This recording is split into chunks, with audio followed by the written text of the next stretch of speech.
Presiden Jokowi beruntung punya Menteri Menko Polhukam seperti Pak Mahfud ini. Ada yang bikin rame Republik ini. Kenapa Pak Mahfud ngomong seperti ini setelah 3 tahun jadi Menko? Ada apa dengan Pak Mahfud? Ini berangkat dari kesadaran apa Pak Mahfud lagi menari di atas panggung supaya ada yang melamar. Pak Mahfud ini luar biasa. Waktu melobi kita mau jadi mau jadi anggota MK, dia ngasih buku. Pak Mahfud juga luar biasa juga sebagai politisi tadi. Sebelum kita geber, dia geber kita dulu. Itu Pak Mahfud sok-sok serius tadi, ya saya sih ketawa-ketawa aja.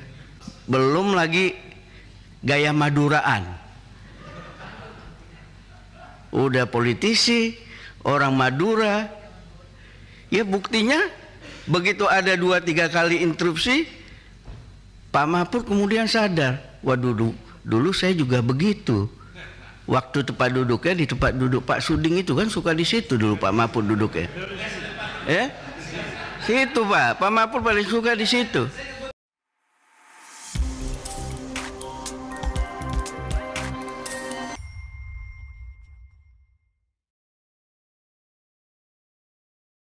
Pertama, rapat kita ini ditunggu-tunggu oleh rakyat Indonesia.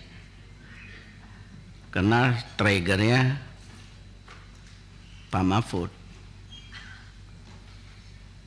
Bahkan saya lebih dari 10 WA dari saudara, dari teman, Bang, abang hadir nggak rapat nanti? Itu banyak televisi yang lipe katanya. Lipe kalau mengikuti kata-kata Pak Bambang Pacul. Kalau bisa pakai jas katanya. Jadi saya ikutin kemauan orang Pak. Walaupun jas sekarang kena corona sekali pakai harus laundry. Mahal pakai jas ini. Harus laundry. Yang kedua, saya kira Presiden Jokowi beruntung punya Menteri Menko Polhukam seperti Pak Mahfud ini. Ada yang bikin rame Republik ini. Kalau tempo hari Presiden SBY ada Denny Indrayana yang suka ya ngomongnya dan tindakannya berbeda dari yang diharapin orang. Tapi justru itu yang membuat kelihatannya ada keseriusan dari Presiden SBY untuk menegakkan hukum. Keseriusan. Hasilnya walau alam. Nah, hanya saja yang dipertanyakan orang, kenapa Pak Mahfud ngomong seperti ini setelah 3 tahun jadi Menko? Selama ini kemana aja Pak Mahfud? Termasuk pada saat yang paling krusial RUU KPK yang dianggap nadi dari pemberantasan korupsi. Hampir tidak terdengar juga suara Pak Mahfud. Jadi sehingga tidak salah juga Pak Mahfud. Orang menyampaikan ada apa dengan Pak Mahfud? Ini berangkat dari kesadaran apa Pak Mahfud lagi menari di atas panggung supaya ada yang melamar. Melamarlah. Tapi sah-sah aja Bapak Ibu kawan-kawan Komisi 3. Karena di dalam darah Pak Mahfud ini paling tidak kalau menurut saya ada 3 Pak. Akademisi, aktivis, dan politisi. Pak Mahfud ini luar biasa. Waktu melobi kita mau jadi mau jadi anggota MK, dia ngasih buku yang ditulis oleh Pak Mahfud. Saya kira Pak Beni, Pak Suding juga yang ada waktu itu ya pasti terima buku dari Pak Mahfud. Dan Pak Mahfud juga luar biasa juga sebagai politisi tadi. Sebelum kita geber, dia geber kita dulu. Itu juga jagoan. Cuman Pak Atria Dahlan terprovokasi. Terprovokasi padahal itu gaya orang politik. Itu gaya orang politik. Jadi waktu Pak Mahfud sok-sok serius tadi, ya saya sih ketawa-ketawa aja. Ini belum lagi gaya Maduraan. Udah politisi, orang Madura. Ya buktinya begitu ada 2-3 kali interupsi, Pak Mahfud kemudian sadar, waduh dulu saya juga begitu. Waktu tempat duduknya di tempat duduk Pak Suding itu kan suka di situ dulu Pak Mahfud duduknya. Situ Pak Mahfud paling suka di situ. Iya kan, betul kan Pak Suding? Paling suka di situ. Jadi dia juga sadar mungkin, wah dulu juga saya begitu tuh. Kalau ngejar-ngejar. Jadi kita anggap itu bagian dari upaya kita sama-sama untuk menegakkan kebenaran. Yang kedua, saya juga masuk itu pengantar Pak Mahfud, Bapak Ibu anggota Komisi 3. Kedua, bagi saya 9 tahun itu lama sekali itu. Ya, akumulasinya lama sekali. Kalau saya pelajari Pak Mahfud di dalam Perpres nomor 2 ini, di pasal 8 ini ada nih bea cukai pajak nih di sini. Ya.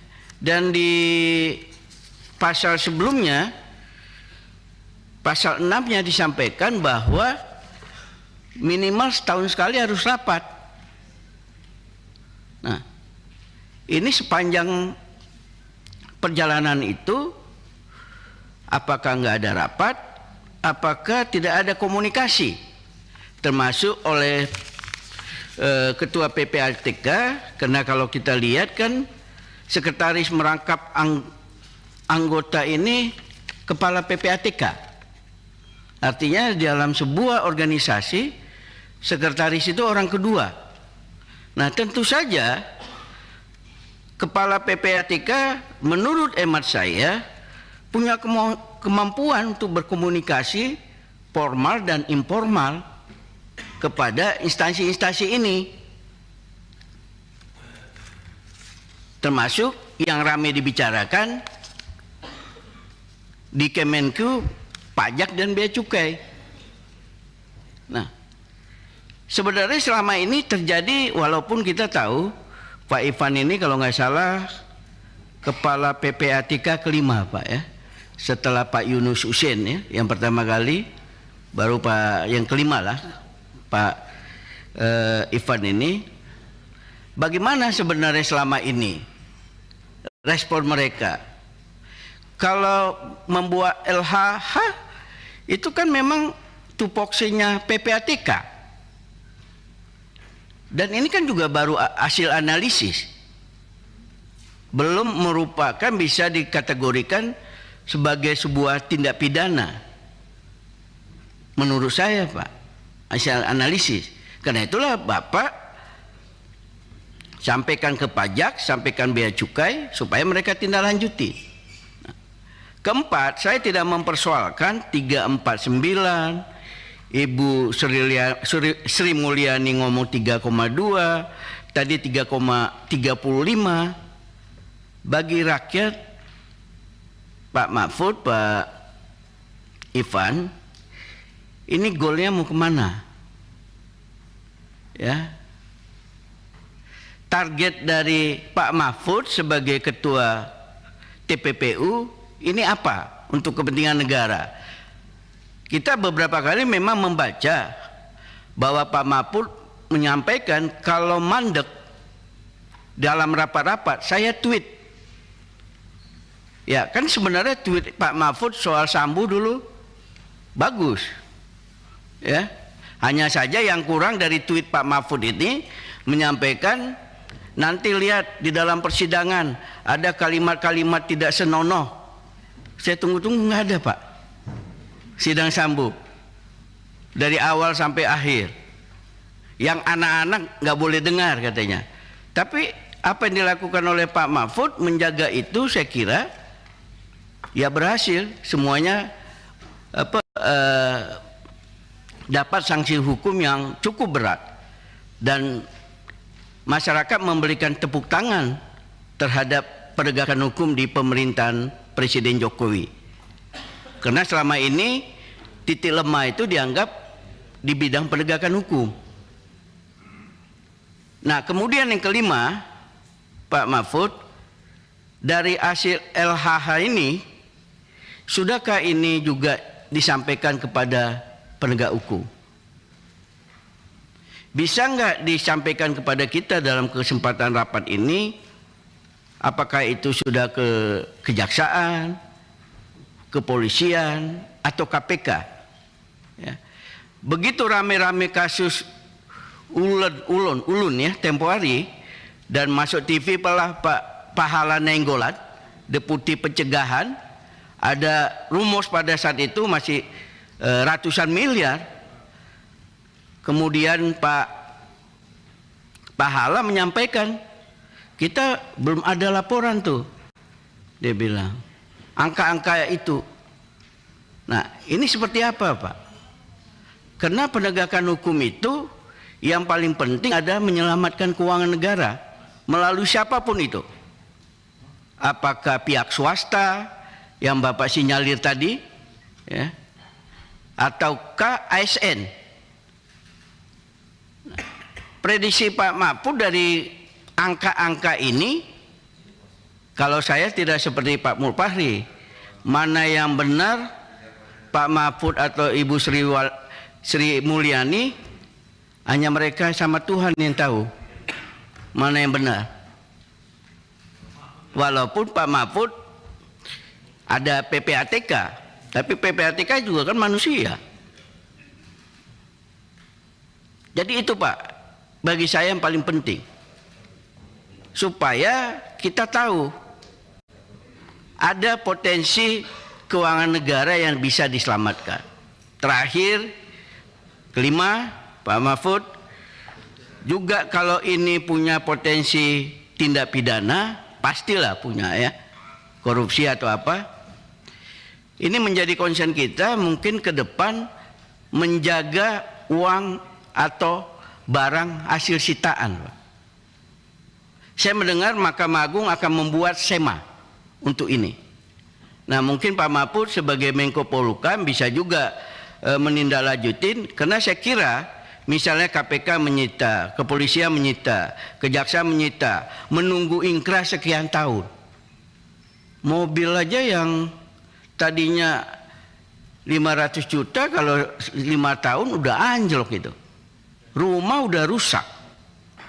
Nah, selain undang-undang yang penting yang Pak Mahfud bilang tadi, pembatasan uang dan perampasan aset, perlu dipikirkan Pak, soal barang sitaan. Ya, saya kira besar sekali itu barang sitaan itu. Dan kita melihat selama ini seringkali barang sitaan itu disalahgunakan oleh aparat penegak hukum. Saya nggak tahu juga apakah dari Menko Polhukam ada juga yang mengawal sampai dengan proses lelang yang dilakukan oleh Kementerian Keuangan. Nah, ke depan kita juga harus melihat ke sana, karena sisi ini yang selama ini menurut saya kurang kita perhatikan. Ya. Bagaimana menyelamatkan uang barang hasil kejahatan supaya harganya tidak merosot. Kalau menunggu ingkrah ya bisa 5 tahun baru ingkrah. Itulah kira-kira yang bisa saya sampaikan. Sekali lagi kita tetap semangat, puasanya tuntas, Pak Mahfud juga tetap semangat. Kami yakin karir Pak Mahfud ini masih moncer lah ke depannya. Wabillahi taufiq wa hidayah. Wassalamualaikum warahmatullahi wabarakatuh.